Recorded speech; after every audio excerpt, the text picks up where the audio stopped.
Naruto leaving the village instead of Sasuke is a twist you don't really expect, but not one that you find to be impossible. Naruto had every reason to leave the village. More of a reason even than Sasuke. Sasuke left the village for the sake of revenge. Naruto would have left for the sake of himself being abused and neglected. I've mentioned this before, and I'll mention it again for the sake of the video. Naruto has said that he and Sasuke could have so easily switched places. It could have been Sasuke who stayed in the village and Naruto who left. So let's continue to focus on this world for a little while and see what might have happened if it had been Naruto leaving the village instead of Sasuke.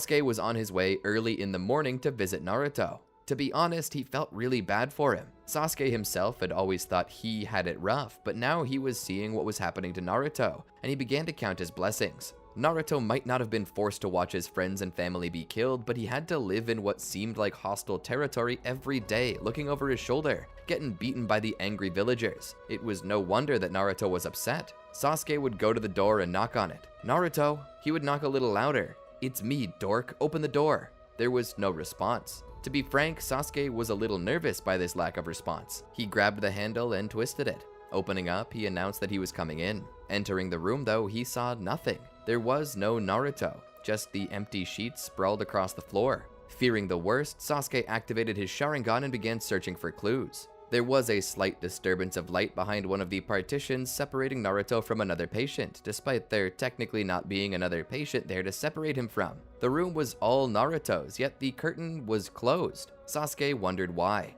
He pushed open the curtain to see that there was an open window there. Had Naruto attempted to escape through the window and tried to hide it? Sasuke looked around further. He noticed that there were various footprints angled inward on the window's frame. There were also strange shoe prints on the floor as well. He counted 10 shoes in all, meaning that there were 5 sets of feet angled inward toward Naruto, and 6 pairs of feet were angled toward the window. Has someone captured Naruto? Sasuke wondered. He examined the shoe prints. He noticed that one set was Konoha-style footwear, yet the other set was of a different country. Cross-referencing all the stuff he knew with these new shoe prints, he deduced that it might have been the village hidden in sound. Considering that there were no casualties, it likely meant that the shinobi came in to take him sometime after the final thorough round of the night guard, meaning it was anywhere between 4 and 6 a.m. At least, that's what he hoped. For all he knew, the guard was a slacker, but regardless, he needed to report this. He reported to Kakashi, who would get authorization from Danzo to create a rescue party. This party would be left in the hands of Shikamaru, who chose it for himself. Sasuke, Choji, Kiba, and his ninja Nakamaru, and Neji. Sasuke would head out with the team in the direction of Otogakure. No doubt they'll take a straight line, Shikamaru said. It's the quickest way for them to get back to their village, and if they have Naruto as a hostage, they'll likely be trying to get home as quickly as possible. But if they're trying to get home as fast as possible, who's to say we'll ever catch up with them? Choji asks. Shikamaru keeps jumping through the trees as he speaks. Considering that they'll be dealing with Naruto, who is likely actively fighting against them, he'll at least slow them down, giving us a chance to make up for all our lost time. And so they continued rushing after the Sound Four. They eventually caught up to them, only to see them carrying a large sealed pot, likely with Naruto inside. Sasuke smirks as he thinks to himself, Naruto must have really given them what for to force them to seal him away like that. Shikamaru attempts to talk down the Sound Four, telling them that if they give up Naruto, they'll let them go free. But communications break down and this leads to a fight. As the Sound Four try to escape, they leave Jirobo behind to defend them and slow down the Naruto recovery squad. Choji volunteers to stay behind and fight Jirobo, giving the others a chance to give chase. Keeping close, Kimimaro looks back. Drat, they're still following us. Kidomaru, slow them down. Kidomaru acknowledges this before turning and peeling off. He forms a bow and lays in wait for them. As the Konoha nin draw closer, he lets fly an arrow. Neji spots the arrow coming in and stops and deflects it. Standing there with his hands pushed forward, Neji prepares to defend himself and his friends. You guys keep going. I'll handle this guy, Neji says. Shikamaru nods and continues. As they keep going, Kimimaro realizes that he's not going to be able to shake them off with just one shinobi, so he looks to Tayuya as well as to Sakon and Ukon and commands them to put a stop to the chase. Sakon and Ukon stop Kiba and Akamaru from continuing, and Tayuya stops Shikamaru. Shikamaru commands Sasuke to keep going after Kimimaro and to rescue Naruto. Sasuke obliges and manages to catch up with Kimimaro. Kimimaro would turn around and drop the pot containing Naruto to the ground. As he stands there, he prepares to face Sasuke. Sasuke activates his Sharingan, but as he does, suddenly Naruto appears from within the pot. Sasuke sees him and calls out to him. Naruto turns around and looks back for a moment. Sasuke motions him over, but instead of going to Sasuke, he turns around and runs away. This confused Sasuke. Huh? Kimimaro looked to Sasuke. Looks like your friend has made his decision. He wants to go to Orochimaru, and you're going to be hard-pressed to stop him. Sasuke prepares to fight. Suddenly, their fight is interrupted by Rock Lee. Lee comes in and lands and enters a fighting position that favors his right leg over his left. Lee, Sasuke asks, are you even capable of standing, let alone fighting? Lee stood there. I have been training my body for years. Even if injured, I can still perform my duty, he proclaimed. Sasuke shook his head. Don't be an idiot. If you can't even stand, you're no match for this guy. Lee turned around with a reassuring grin. 4 limbs or 2, I can handle this guy no sweat. Now go after Naruto. That's why you're here, is it not? Sasuke couldn't disagree. Just hold him off for a little while, then get the heck out of here, he said. He then ran off. Lee watched him do so. His face turned serious. My life as a shinobi is over. This is my final mission. I will show you the astounding heat generated by my youth as it burns its quickest. Sasuke continued to chase after Naruto until they both stopped at the Valley of the End. Naruto, Sasuke called out. Naruto had been running across the surface of the water and suddenly slowed to a stop. Why are you running away from me, Naruto? Naruto stood there for a moment before looking back. I'm not going back to the leaf. Sasuke was confused by these words. Wait, are you actually trying to join up with Orochimaru? Naruto stood silent for a moment. Sasuke continued. You are. You're leaving Konoha to join Orochimaru. Naruto looked back. Sasuke, there's no way you can understand what I've been going through. You don't have to understand it, you just need to let me go. Understand you? I am you, Sasuke shouted. You think you've gone through it so badly? I walked in on my parents' murder. I never had parents, Naruto shouted. Walk in on your parents being murdered. I bet that's a traumatic memory. Likely one you don't want to have, Naruto said as he kept his face forward, refusing to face Sasuke. I'm sorry you experienced it, but you have other memories beside those. Bittersweet memories, Sasuke said. At least you have that. I only have bitter memories. No parents, no love, nobody to walk home to. There's an old saying, it's better to have loved than lost to have never loved at all. Sasuke scoffed. Whoever said that clearly never lost. Naruto turned back to face him for a moment, tears streaming down his face. Maybe you just never knew what it was like to have nothing. Sasuke stood there for a moment. Me, Sakura, Kakashi-sensei, do you count us as nothing? Do you count us that way, Sasuke? Naruto asked. When all you could talk about was killing your brother. When you were willing to do anything just to destroy him, even at our expense. Did you count us as nothing? When you complained that I would never know what it was like to be you, that I couldn't understand loss, and that despite my best efforts to be your friend, you still counted me as less than Itachi. Was I nothing to you then?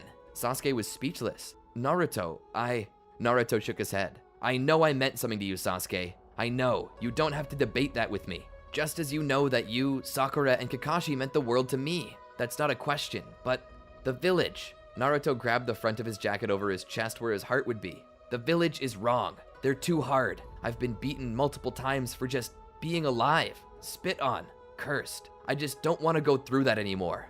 I want somewhere to belong. You belong with us, Naruto. Naruto shook his head. I may belong to Team 7, but I don't belong in Konoha. I can't handle that pain, that abuse. Every day I wake up and wish I hadn't been born.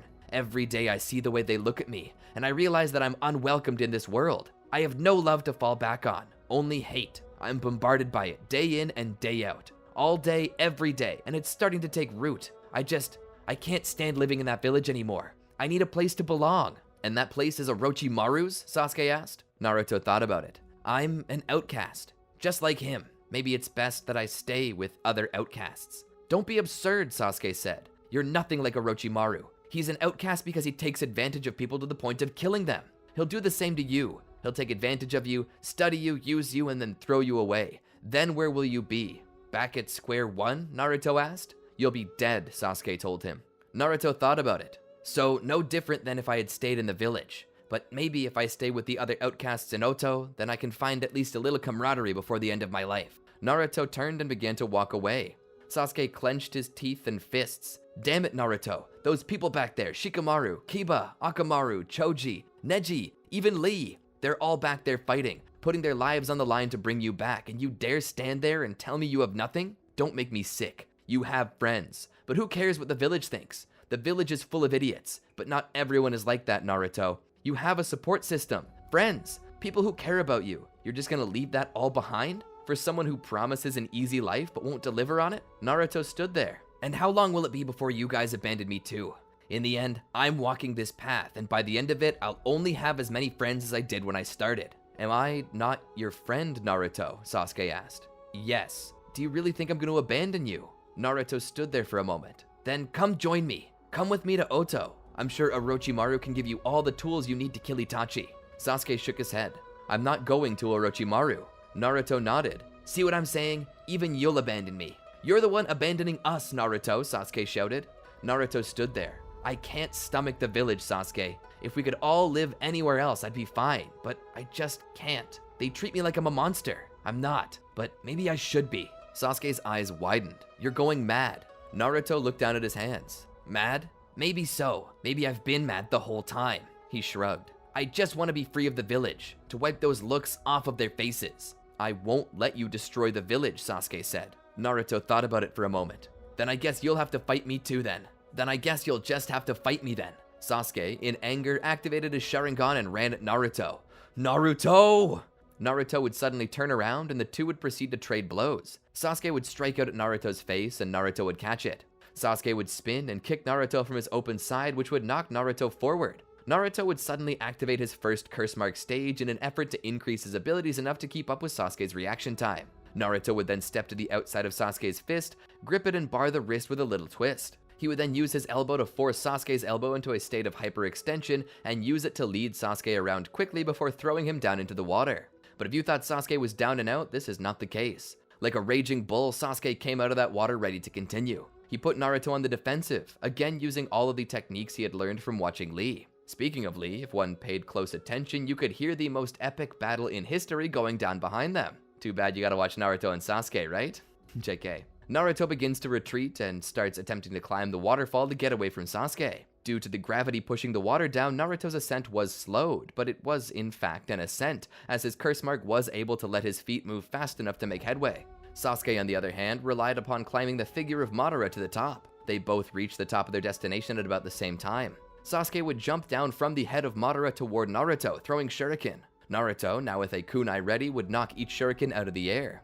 Sasuke, with his own kunai, would proceed to strike out at Naruto, but Naruto would redirect his momentum and send him straight into the water. Sasuke would come out of the water so fast that his clothes didn't even have enough time to absorb the water. He tried to sweep Naruto's legs and did manage to do so. Naruto went face first into the water while Sasuke swung his foot into the air before smashing it down on Naruto.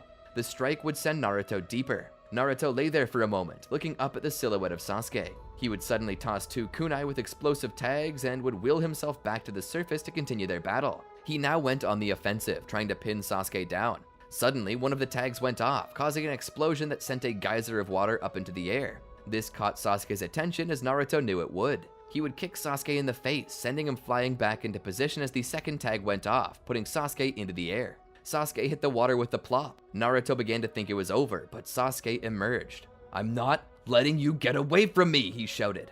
Naruto looked back to see Sasuke's Sharingan evolve, acquiring enough Tomoe to advance both eyes to the most mature form of the standard Sharingan, the 3 Tomoe variant. With this, Sasuke's speed seemed to increase quite a bit. Sasuke dashed at Naruto as fast as he could, juicing himself and his kunai with lightning-style chakra that increased his speed. This was not too far removed from the Chidori technique, but not quite as far as that. Sasuke would merely use the electricity for speed and to give his kunai a taser-esque style to it, allowing him to shock Naruto if he got close enough in hopes of frying his nervous system for a little while. Naruto, in a panic, attempted to keep away from it. He started dodging backwards, jumping and somersaulting away. Sasuke was quick after him. He wasn't going to let Naruto get away. Naruto realized that the only way to deal with this was to use proper insulation. Thankfully, most shinobi footwear had rubber soles, which could insulate. He would keep one foot grounded on the water and would proceed to use the other to kick the kunai out of Sasuke's hand. He would then proceed to strike at Sasuke, only for Sasuke to dodge it as he'd seen it coming before Naruto did. It was now Sasuke barring Naruto's arm just as Naruto had done to Sasuke before. He would then proceed to start kneeing Naruto in the stomach. The first strike landed, knocking the wind from Naruto, but the second strike was caught by Naruto's hand.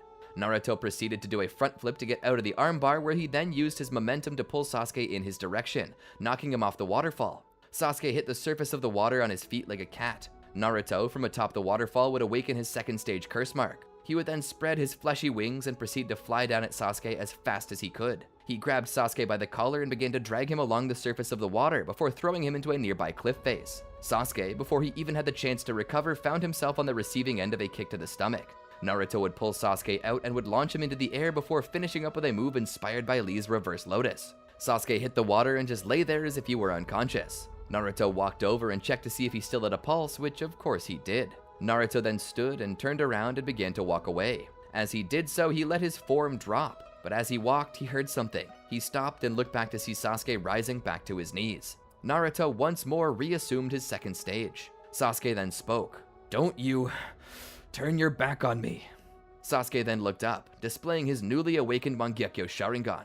"I lost a brother once before. I won't lose another." Sasuke stood as a sudden purple aura began to emanate from him. Naruto shook his head. "Sasuke, please, stay down." Sasuke would then rush at Naruto. Naruto would return to the battle with him, but as he did so, he was surprised. His strike was caught on the violet bones of some ethereal skeleton. Sasuke's punch was then aided by the strike of a Susanoo's arm.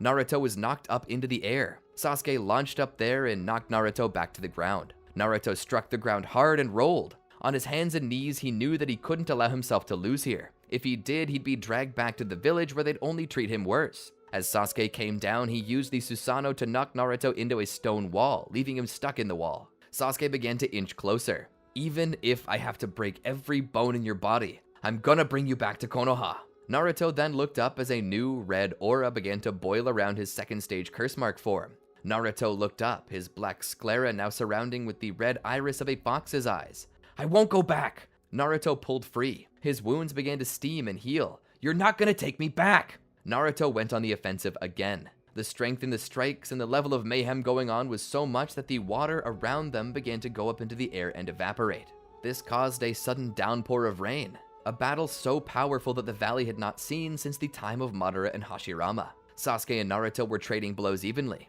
Sasuke's incomplete Susanoo, though, was not strong enough to deal with this. Naruto's strikes were so strong that they began to punch through the Susanoo's armored bone cage. Sasuke's Susanoo had a punch that was strong enough to deal damage to Naruto though, threatening to re-crack his ribs. In the end, Naruto was able to draw even more power from the Nine Tails and could reach through the Susanoo to grip Sasuke by the throat. Sasuke suddenly cast a Matarasu on Naruto. It began to burn him, but out of fear of killing his friends, he used Kakatsuchi to extinguish the flames. But this proved to be Sasuke's downfall, as the moment he did so, Naruto turned around and delivered a swift and powerful kick to the side of his head. Sasuke rolled along the ground. This time, he was down for the count. Naruto, struggling to catch his breath, began to walk away while he still could, fear mounting that he would turn around and see Sasuke chasing him once again. But Sasuke didn't. Sasuke was out cold. With or without his Mangekyo Sharingan, the outcome was already certain. Sasuke would lose, and so Naruto continued to stumble away. Various Jonin were sent out to track Shikamaru's team. As they jumped from tree limb to tree limb, they sought their apprentices. At the head of the group was Kakashi and Might Guy. As they moved along the course the others had taken, they began to put the pieces together. They found Choji near the bottle of Jirobo. While he wasn't dead, he was in bad shape. He appeared to be malnourished, which was a sign to Choza that his son had used the pepper pill. After that, they found out that Kidomaru had been defeated and killed by the now critical condition Neji. Neji was still alive, but just barely, his last act being the apparent complete shutdown of Kidomaru's entire chakra pathway system. The rest of the squad wasn't so lucky, however. They found the bodies of Kiba and Akamaru next, as well as Shikamaru, who apparently had died fighting Toyuya. Guy and Kakashi rushed on. "Lee wasn't even supposed to be on this mission," Kakashi said. "Why do you think he went, Guy? He was hardly able to stand on his own." Guy had a face full of seriousness. "It was probably to prove himself." "Prove himself to who?" Kakashi asked. Guy thought about it for a moment. Himself. As they ran, Guy came across it. The rain fell in the open fields. In the distance, 5 bodies lay. Guy walked up and saw the bodies of Toyuya, Sakon, Ukon, and Kimimaru. And at the center of the fight, Lee. Lee was somehow still alive, though only just barely. His body was an ashen mess, his flesh cracked and steaming, his skin a charcoal color. In most cases, others would be dead by now, but the falling rain must have bought Lee just a little more time. Guy knelt down by Lee. Lee, can you hear me?" Lee's head turned ever so slightly to look at Might Guy. "Guy, sensei." Guy shook his head as tears began to travel down his cheeks. "What have you done to yourself, Lee?" "I fulfilled my self-rule." "What self-rule?" Guy demanded. Lee smiled. "Protecting my friends." Guy grit his teeth. "How did you even learn the 8th gate of death? You'd only mastered 5 of them." Lee thought about it. His mind was going, but he recalled. "It's easy." The only thing you need to do is puncture your chest with your thumb. It doesn't matter if I can control the other 7th, I just need to open the 8th. The easiest one. As he lay there, Lee thought back to the battle. He had stopped Kimimaro from following after Naruto, but the cards were stacked against him. His left arm tucked behind his back, his left leg pulled up behind his right. Lee seemed to be standing in an exotic fighting pose, but this was only to disguise the fact that merely standing on this leg was enough to bring him to tears. I can beat him with no legs, Lee assured himself. He rushed toward Kimimaro, using only his left leg to stabilize his stride as his right leg did the heavy lifting. Lee jumped into a horizontal spin before bringing his foot down on Kimimaro's head. Kimimaro went to his knees as Lee caught himself with his right hand. He then flipped off his hand and came down on his good leg. Kimimaro stood back up as if nothing had happened. He then pulled from his shoulder a large, protruding bone that turned into a long dagger. Lee was surprised. He'd never seen a technique like this. He had to remember what Guy-sensei had taught him about disarming dangerous foes with a weapon. Lee moved in and spun around a thrust of Kimimaro's dagger before grabbing it with his right hand. He then remembered that he would need his left arm to dislodge it, which he hadn't thought about earlier. At this point, he had no choice. With his left hand, he let out a kiai and a punch. The blade flew from Kimimaro as the pain surged through Lee's nervous system like a bolt of lightning. Lee made distance, and as he did, he landed on his right foot, but he tried to play it cool and stoic. Deep down, he was screaming though, as his still incredibly sore arm was boiling in pain. The pain echoed through the very bones of his body like a bell, with nerves deep down sending the most unpleasant signal imaginable. To a point, Lee was nearly begging for a way to dull the pain, but all he could do was stand here and hope that the adrenaline would kick in. Kimimaro stood there for a moment. You favor your right side to a ridiculous degree. You had me open for a retaliatory strike with your left arm, yet you retreated after knocking my blade from my hand. Why is that, I wonder? Kimimaro stood there for a moment and let out a sigh. He then activated the second stage of his curse mark. Lee was surprised by the sudden surge of chakra he was feeling. Had this guy really surpassed even Gaara? He began to wonder if there was much he could do. He needed to end this fast before the guy got the better of him. He began opening his chakra gates until he reached 5. He looked at his hands. This has to be it. If I don't get him here, there's no way I walk out of this alive. He rushed at Kimimaro and then tried to lessen the load on his weaker limbs by supporting himself with his right hand and also kicking with his right, which was awkward and didn't go as he wanted it to. But there was still time to salvage it, so Lee began barraging Kimimaro with attacks. In this, he had to go quickly, and he couldn't think about his limbs. He would need to go as hard as possible regardless of the pain. So he began to strike Kimimaro with all of the attacks that he had, including those that required his left arm and leg. He moved so fast that the pain had little time to catch up. He then proceeded to wrap his bandages around Kimimaro and then plow him into the ground. Kimimaro landed and was left inert for a moment. Lee was suddenly assaulted by the pain in his limbs. It was nearly debilitating. He hit his knees and gasped for breath as the pain slowly became more unbearable as time passed on. He knew that this wasn't enough to kill Kimimaro. If Gaara could survive it, so could this guy. So Lee began to crawl over to the dagger. He gripped it and made his way to the crater. He was going to need to stab Kimimaro in the heart and hope that that was enough. As he got close enough, he lined up the blade and then took a deep breath and quickly raised it to build momentum. But before the blade touched Kimimaro, a flute sounded and Lee was left unable to move. Kimimaro would eventually wake up, see this, and get out of the way to make distance. Lee could see this happening but couldn't move. Toyuya appeared, as did Sakon and Ukon. They had come to rescue their leader. Lee was cast into despair, all of that pain for nothing. Kimimaro rose up and looked down on him, saying the same. But I'll give you this. You did get close to killing me. Closer than any man ever has anyway. But it seems the cards were stacked against you. Toyuya let Lee move again. Kimimaro approached him. Do you have any last words? Lee thought about it for a moment. What would happen if he failed here, and the only option left to him? Yes, I do. Kimimaro then motioned him to continue. Well, what are they? Lee looked up with a devious smile. 8th gate of death. He would then plunge his thumb into his very heart to kickstart the chakra within. Suddenly, an incredible heat came over him. The pain was intense. His senses, his physical traits, all of them, boosted to a degree that was almost unfair. But the pain was immense. It was so bad that it made the pain in his arm and leg seem like nothing. It felt as if every cell was being shredded by chakra. The burning sensation was so hot that it almost felt cold. Suddenly, the skies opened up and a long rain shower began to pour. The 4 remaining members of the Sound 4, a name that no longer made sense to anyone given how many people were in it currently, were shaking. They could feel the chakra rising and were put on their guard. Toyuya went to play her flute again, but Lee offered a swift punch. The air itself was forced in her direction, snapping the flute in half. "How dare you?" she demanded.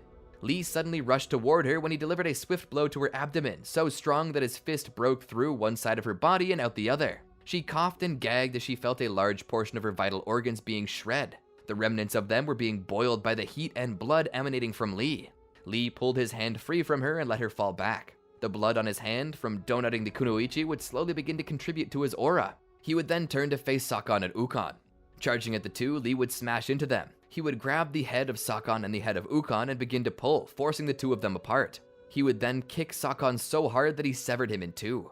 Sakon began to crawl toward Ukon again, hoping to enter his body so he could heal, but Lee walked past Sakon and reached out, gripping Ukon's skull with his hand before crushing it and throwing his remains back through the forest, where it splintered trees and then shattered on impact with a mighty oak. Sakon laid there, waiting his last hope of survival shatter against the wood of an elderly tree. Lee would finish him off with a stomp to the back that completely crushed his ribcage and all within. Lee then turned back to Kimimaro, who was in awe of the brutality. But then again, this was the fabled 8th Gate of Death. If Kimimaro knew what it did and Lee knew it, then they both knew that Lee didn't have much time, so he had to be quick and concise with his attacks, wasting as little energy as possible while dealing as much damage. And this resulted in a barbaric fighting style that saw even a kind-hearted boy turn into a monster. Kimimaro tried to make distance. He had to get out of the way. He had to let Lee's chakra run out. But before that could happen, Lee entered a ready stance, low to the ground. Kimimaro was confused. Lee then called out the name of the attack. Knight Lee! He rushed forward with such ferocity that his blood became the shape of what appeared to be a dragon. There was a sudden boom as Lee broke the sound barrier. The attack culminated in a kick. Kimimaro knew that this was everything that Lee had. All he had to do was dodge out of the way and Lee would be defeated. Kimimaro readied himself. As the attack came in, Kimimaro attempted to dodge, but found he couldn't. This attack was so strong that it was even bending space and time, creating a sort of gravity well that kept him in place. Lee struck Kimimaro. The kick was so vicious that the entire left side of his body ruptured into a spray of blood. And with that, Lee felt his last good leg snap. As the chakra began to burn out, he slowly collapsed to the ground and fell on his back. He looked up into the sky and felt the rain pelting his face. He was in such agony. His body felt as if it were on fire. This rain was a welcome last treat before death took him, and that's where he was now. Before Might Guy, who was currently wishing he had never taught him a single technique. Lee smiled. It's okay, Sensei. I made myself rule, and I fulfilled it, just as you told me to.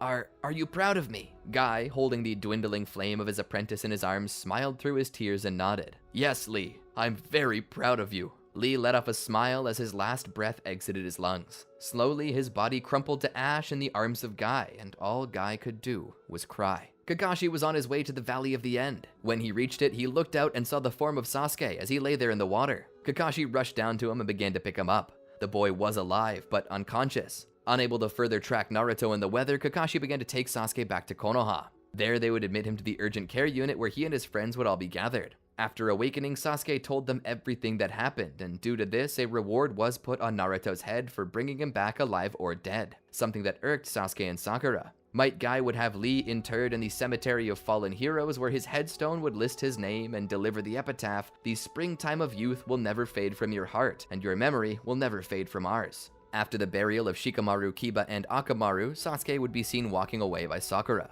She would rush up to him and stop him. "Where are you going?" she would ask. Sasuke looked up into the overcast skies and thought, "I'm going to get back Naruto, and for that I need to get stronger." Kakashi would walk up to Sasuke. "I think I know how to help you with that," he said. Sasuke would turn around and look at him. "How?"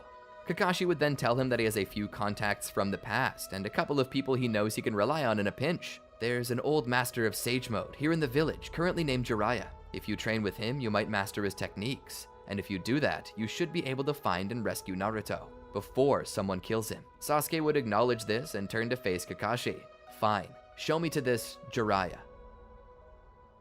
And that's where I plan to call it for the day. I hope you all enjoyed this video. I was slightly tempted just to skip Lee and say he was killed by Kimimaro the same way that I did for Shikamaru, Kiba, and Akamaru, but I felt like I could explore it just a little bit more, especially since Lee would be showing up in bad condition due to Tsunade never reaching the village. That being said, I wanted to see what Lee would do in a situation like this, and considering that he has knowledge of the gates and how absurdly easy it is to open the 8th gate, even to the point that some believe a Hyuga could just force someone with no knowledge of the gates into the Gate of Death, I thought that I just shouldn't miss a chance to show off Knight Lee. I hope it was exactly what you wanted to see. Be sure to